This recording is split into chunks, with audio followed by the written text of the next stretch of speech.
Hey, what's up? It's Head Coach Ross for the Attacks Gym Street Warrior and Gia Uhuru Kipura. I'm showing you again, it's my second video about Astragalus and why I take it. I did respond to some more requests that all of you were sending me.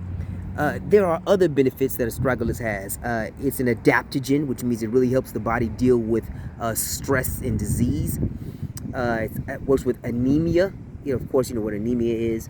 And of course, it also has a wide assortment of other benefits. It reduces the growth of tumors. It gives kidney protection, things of this nature. And it also fights colds, flus, and things of that nature. It is a potent weapon against COVID-19.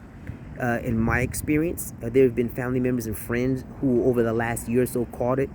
And I would recommend this along with a group of other herbs. And it was a protocol in which they were taking them 4 times a day.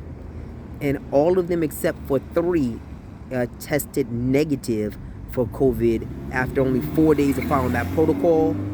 The last 3 tested negative in 6 days and 7 days. So yeah, that's part of the reason why I rock with Astragalus. If you have any questions or comments, please leave it at the end of this video. Please smash the subscribe and like button and follow me on all my social medias, all right? Okay, now, it's your boy Coach Ross signing off. Asante sana, amani, ashe.